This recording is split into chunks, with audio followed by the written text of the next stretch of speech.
guys, Happy New Year to everybody, and this is going to be a history movie review video for you this evening. And this evening I'm going to be talking about one of my favourite films that I came across, I think it was about 8 or 9 years ago now. It is a French language film produced back in 1989 for the 200th anniversary of the French Revolution.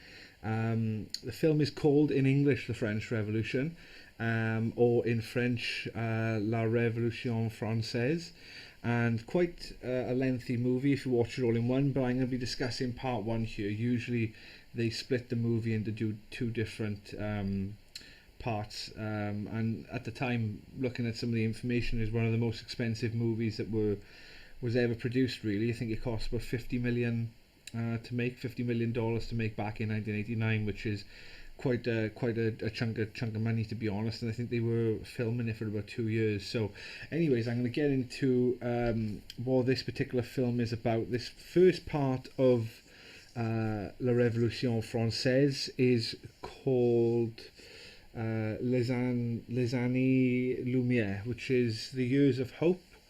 The first part of the French Revolution really charting the years of 1789 all the way through to 1792.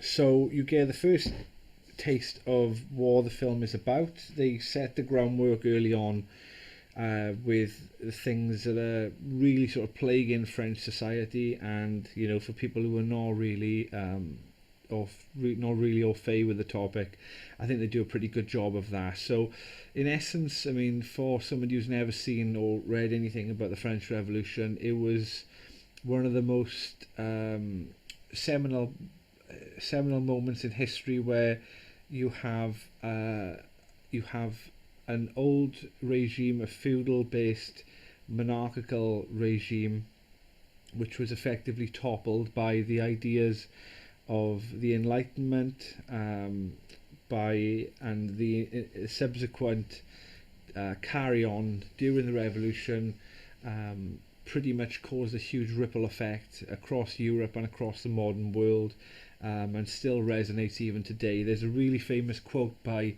the Chinese leader, great leader as they say in China, which is Mao Zedong.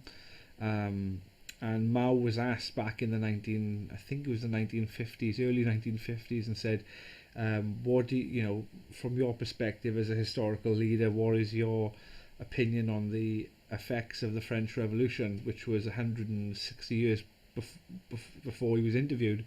And he said his response was, "It's too early to tell," which is quite and it is quite early to tell, really. It's a bit of a prophetic statement, but there are obviously some immediate things that happened because of the French Revolution. And what I'm going to do is I'm going to go through the sections of the movie and the topics in which they deal, and they show, there's a lot of sort of different parts of the movie. It is very Paris centric as well, which obviously the revolution was, but they do show different parts, not just in the main city of Paris, but I think I think they do sort of try to hit, particularly for this to be, this was overseen by the French government at the time in 1989, and it was very down the line, very sort of neutral, the way that they wanted to provide, sort of show the movie, and sort of project how they thought of themselves.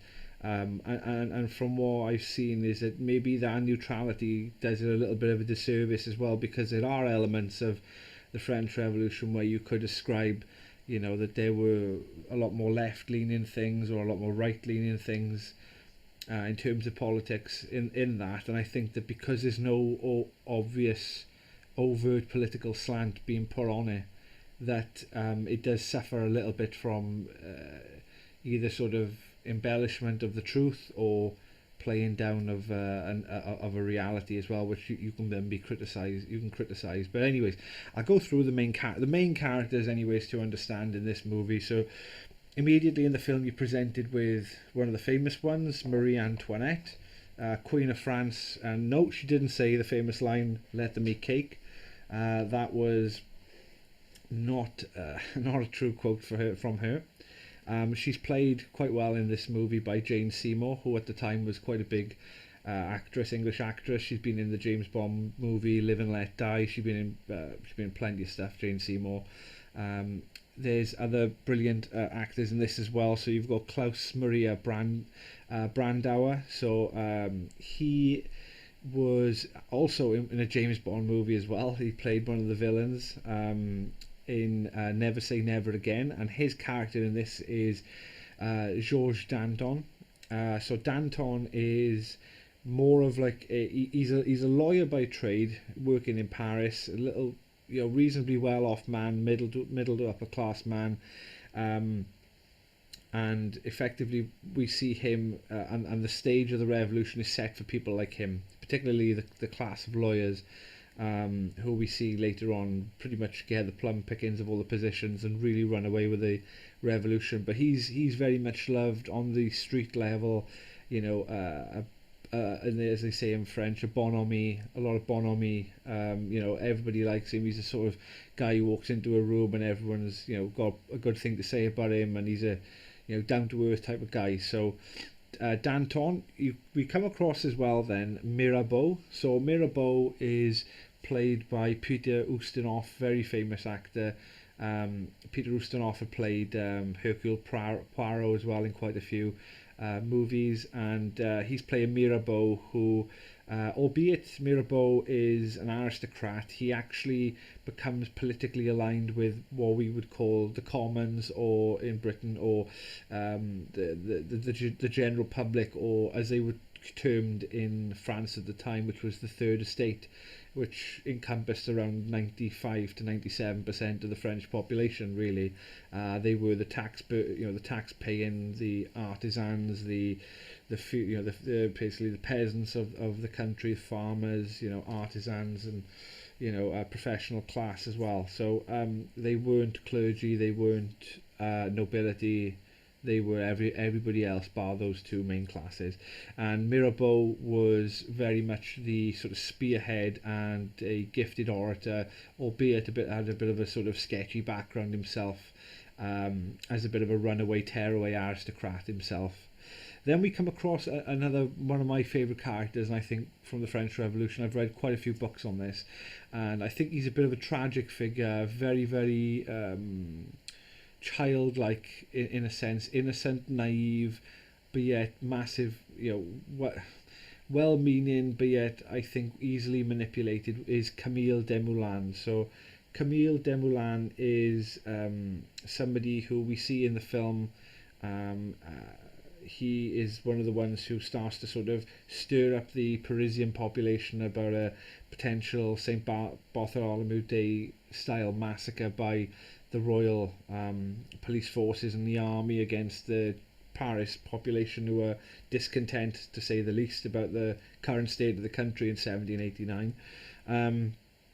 But mainly De Mulan is a publisher, he's a journalist, he is an orator, and what would be a speechwriter as well for others. So yeah, he's a very important figure in the French Revolution, De Mulan.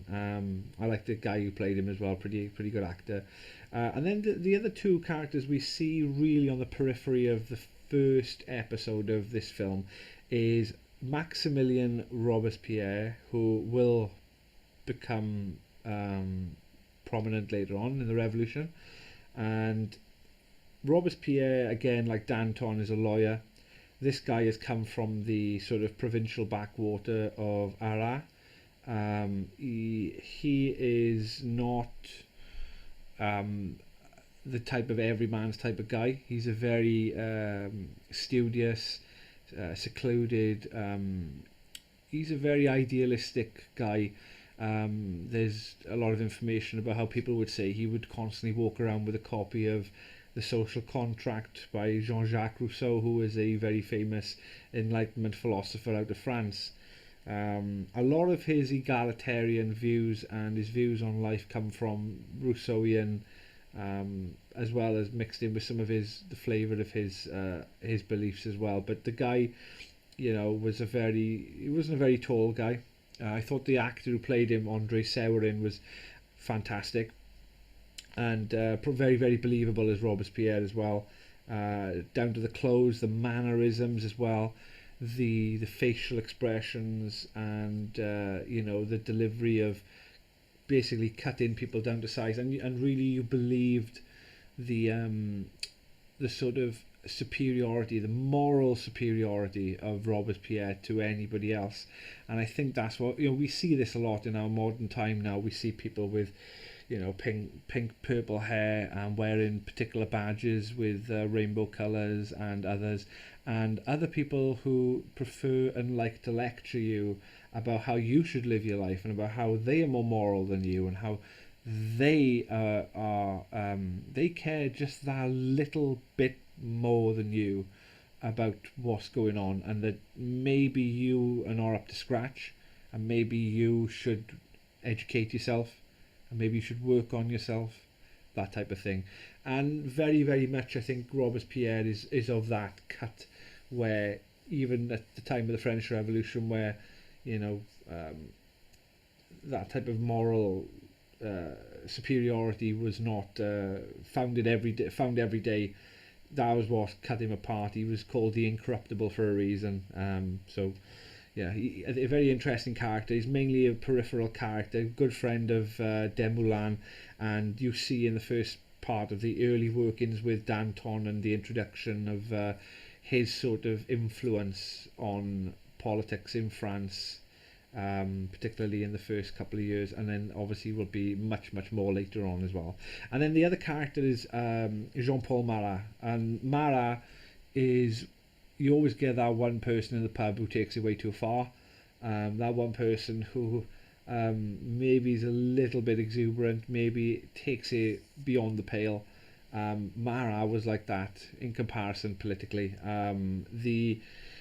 The sort of the flavour and the fervour, I should say, of the French Revolution really caught certain characters up in the moment, and there is no obvious things in the man's character prior to the revolution which would set him out as a sort of butcher in waiting, somebody who is effectively who becomes a bit of a spearhead in all,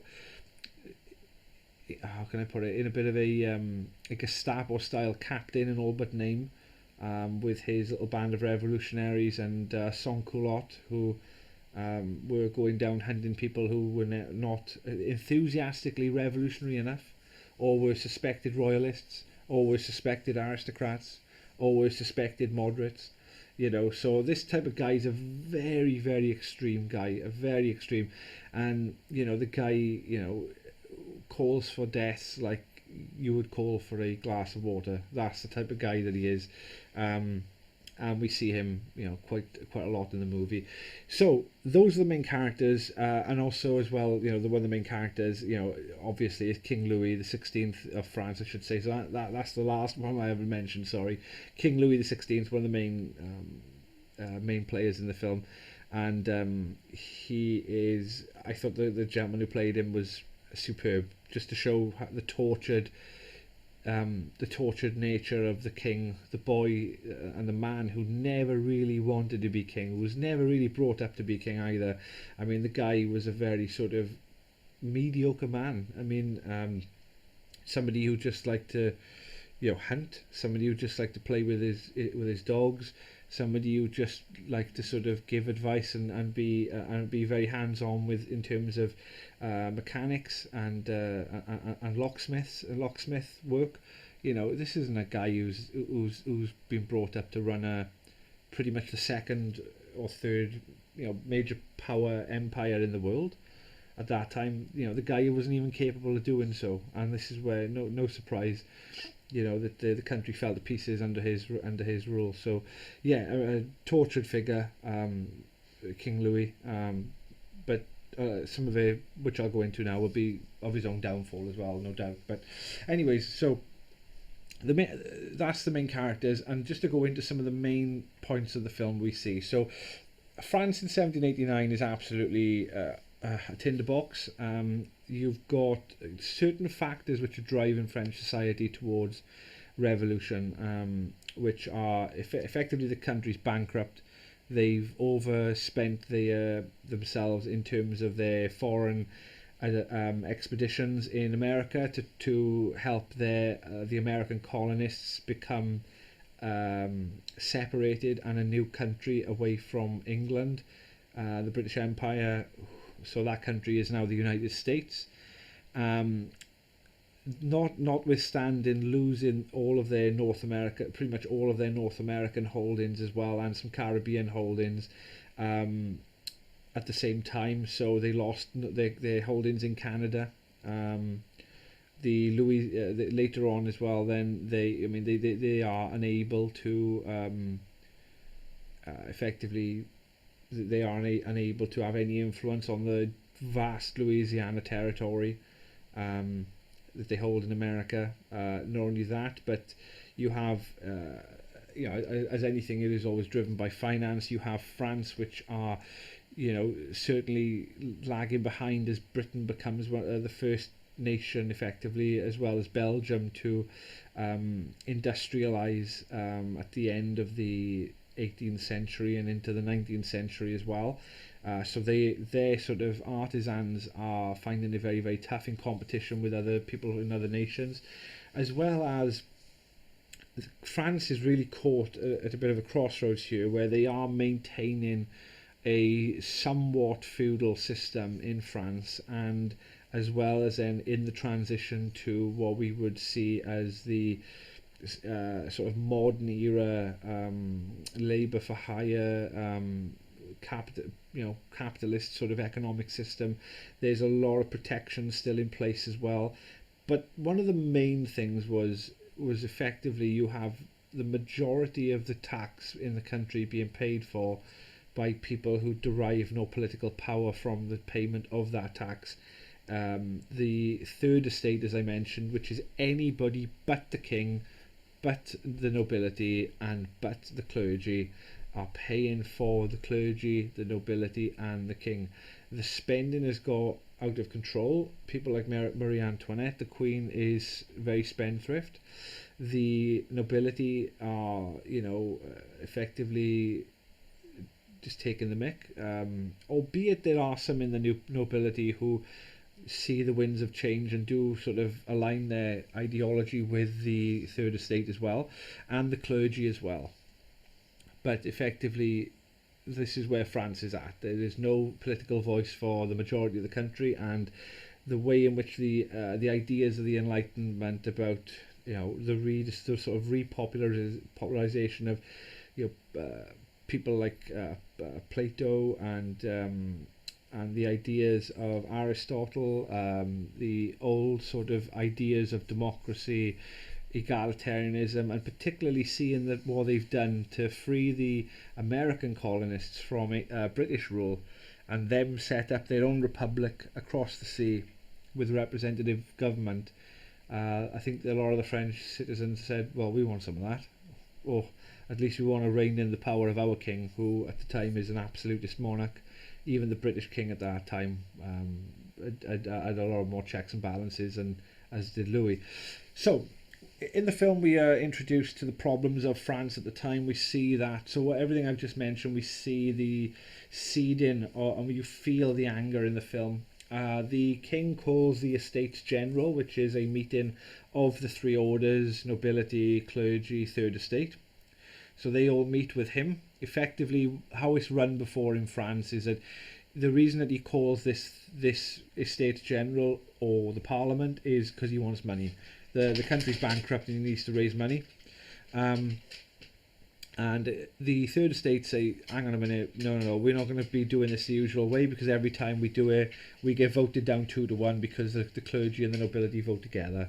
So they said, no, we're not having any of that, and we're going to set up our own National Assembly, which is, they say, is derived from the consent of the people. We then move from the Estates General, which is a failure, to the storming of the Bastille. Seminal moment in French history, the 14th of July 1789.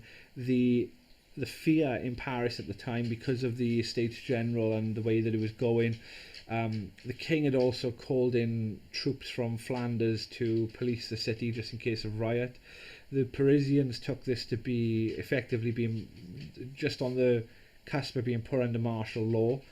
So a lot of agitators and people reacted to this in Paris with the disunity that there was, and they went to Les Invalides, which is that harboured all. It was a weapons depot in Paris, and they stormed that first, and then secondly, where the powder was, the gunpowder, in order to fire the weapons that they just confiscated from Les Invalides, was in La Bastille. And albeit, I mean, the way that it's portrayed now after the fact is that they went there to free the 7 prisoners who was there.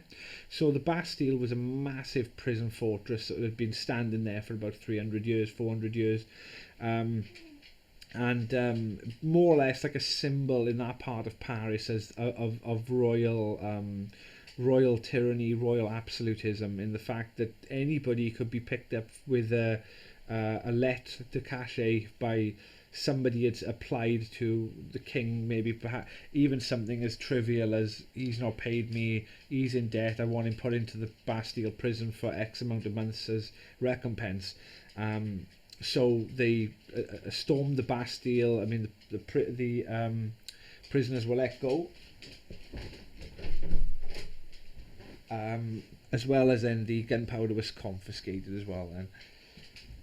Then, after that, then what we see is the members of the National Assembly and others draft what's called the Declaration of the Rights of Man, very much modelled on the Declaration of Independence.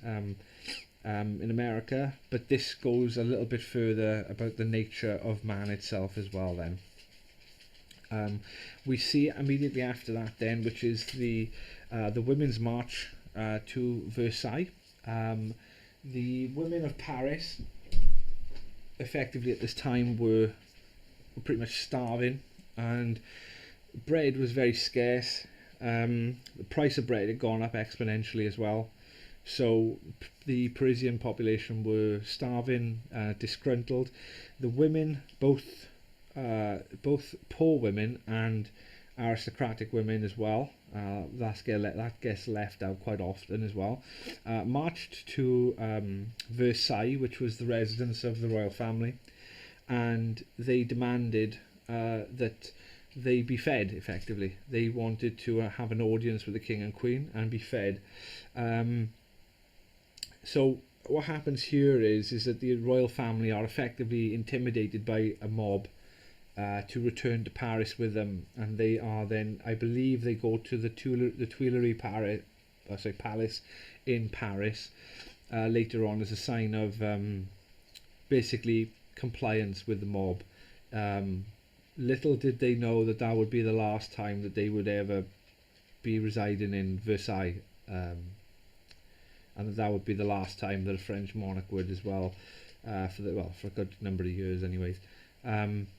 Afterwards then we've got the Women's March, you've got the king back in Paris, you've got effectively him kept an eye on now by the new National Assembly. He's been forced now to accept that he is not going to have absolute control over the government, that there will be National Assembly cooperation. And with that cooperation, we have what's called the Fête de la Fédération. So it's basically a celebration of the Federation, new government that's been formed in France, with the king being more of like now a constitutional monarch, effectively, with the National Assembly ruling. We see the press now being free, so people can spring up and become journalists and pamphleteers like Camille De Mulan. So there is a lot of different opinion about what we would consider now left and right wing political opinion. Where that comes from is where people sat in the chamber of the National Assembly. People who were to the right were a lot more sort of pro-monarchist, conservative in their opinions, more religious in their outlook. People on the left where they sat on the left, they were a lot more progressive, they were a lot more liberal in their ideology as well. So that's where we get that from.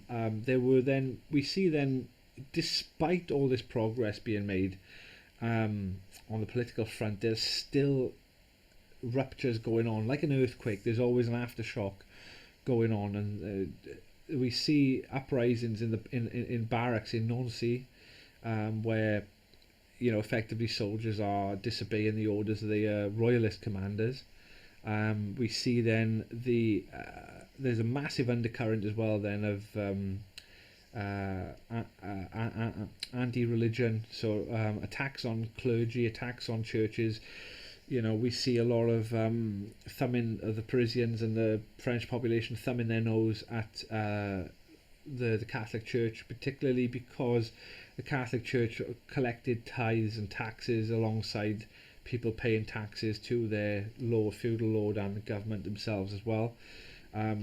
So the clergy were very much ripe for tearing down and bringing them down a foot or two as well.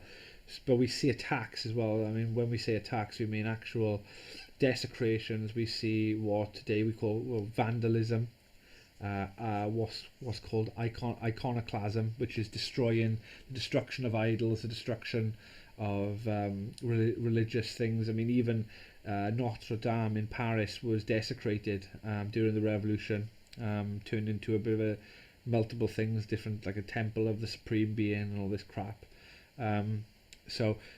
There's a massive undercurrent going on at the moment still, and the royal family know this. All the while, the royal family are playing, we're happy, with a new arrangement. Yeah, we're really happy, Yeah, that's fine. We want equality as well. Yeah, we totally don't want to run everything on our own. Yeah, no problem. At the same time, as they are placating the mob as they see it, or placating this uprising. Marie Antoinette and King Louis are in contact with foreign powers, namely Austria, Prussia, and other German states as well, in regards to coming to France with an invasion force and being able to put down this uprising and make sure that the French king and queen of the French royal family do maintain their place as chiefly as in charge of the government. The French royal family decide to flee France, so they've given up all hope of being able to wrestle control back by being there in the fight. They can see the writings on the wall. This revolution is marching further and further and further away from them. So they are apprehended at a town called Varennes, which is about 30 miles away from the border. So they were trying to get to what is modern day Belgium. At the time, it was controlled by the Austrian Habsburg family, who were Marie Antoinette's family, effectively. She was Austrian. She's an Austrian princess married to the French king. So they were stopped. The commander of the French, of the National Guard, effectively the man in charge of the National Assembly at this point, which is General Lafayette. Lafayette is a war hero from the American Revolution. He was the aide-de-camp, of General George Washington. Very, very celebrated person in American history and in French history as well. At this point, however, he tries to save a little bit of face and say that the royal family were kidnapped. They were kidnapped and taken away. They were stolen away. Effectively tried to absolve the royal family of any wrongdoing, because he sees that there is no way that this country can be governed without any sort of stable constitutional monarchy. He doesn't want to be the Oliver Cromwell to this set of events, effectively. So he loses all credibility in the process of doing it. People know what's going on. The royal family have tried to leave. They fucked off somewhere because they're thinking, hang on a minute, we're going to get absolutely smashed here and we could end up dead, which they will turn out to be right. So effectively, with Lafayette now losing control, and there's more extreme elements now, still displeased that these people now in charge of the government have said, no, the revolution now stops here. We've got a constitutional monarchy. The king can veto anything he wants to still. The ministers and the people in the government now are still aristocratic. They are very still ruling as with their interests at heart rather than the interests of the people. We have an incident at the Champ de Mars, so we have people there pretty much shot by the National Guard of France. Lafayette in the movie asks them not to fire on the crowd, but they do so anyway, causing bloodshed, making sure that the population now are even more angrier.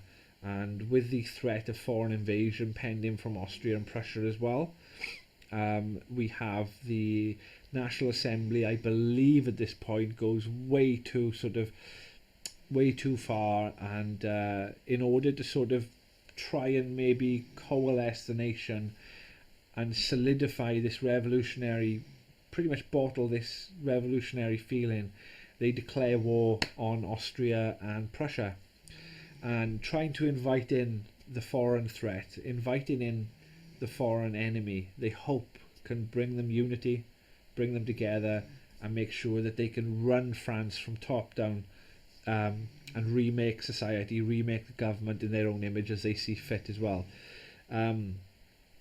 What we have then is that this French army is very, very split. The majority of the commanders are royalists. They don't want to fight because they know that they want Austria and Prussia to come to the gates of Paris and win and liberate the king and queen, put them back in charge, and then put down the uprising across France. So the upper echelon of the commanders actually want to lose. So we have a problem.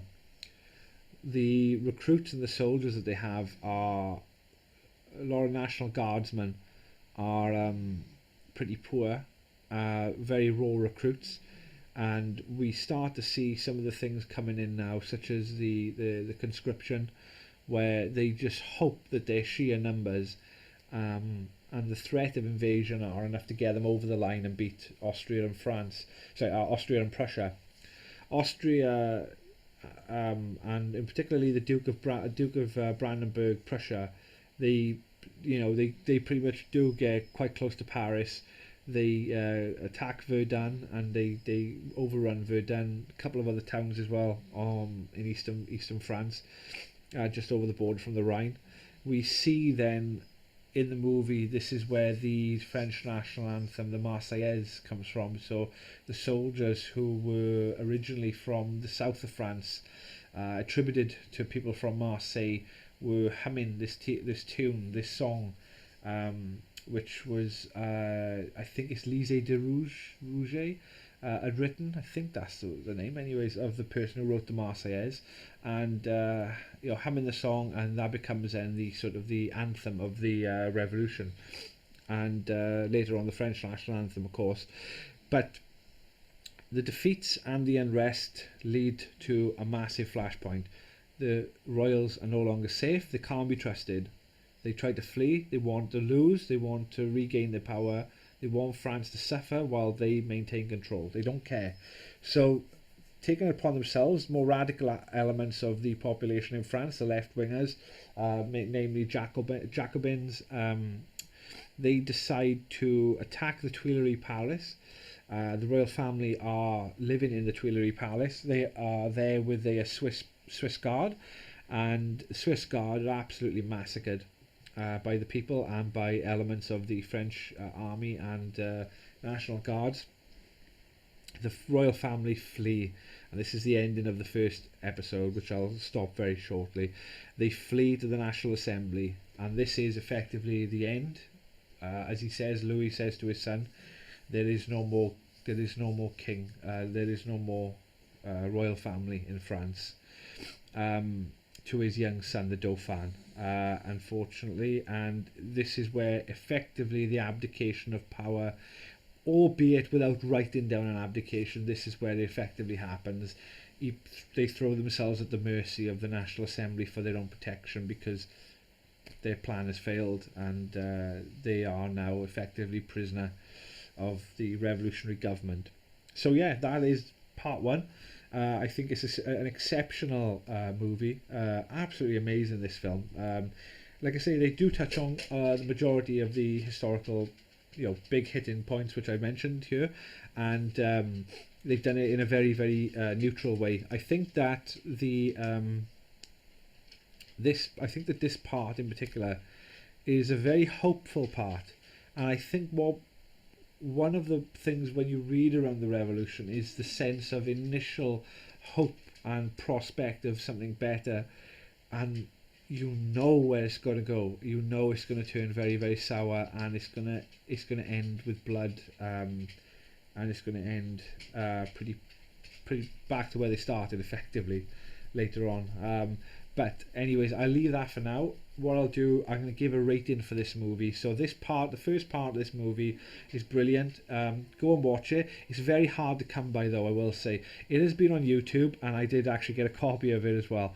But if you can, the only place I know where you can get it, because I've tried to look for a DVD copy or a Blu-ray copy, and I can't find it anywhere. The only place I know where you can get it and watch it and buy it is on Amazon Prime. And they've got an HD copy with English subtitles. What I would say, do not watch the English language version of this movie. It is dubbed absolutely awfully. It's crap, it's over the top, it's really poor. Watch it in French with the English subtitles, and you'll be immersed more into it as well. But anyways, I'll give my rating for this one. The rating for this part one, it is 4 out of 5 stars. So brilliant movie, and really enjoyed it. Hopefully you can find it as well. I think this one is $5.99 on Amazon Prime, so go and check it.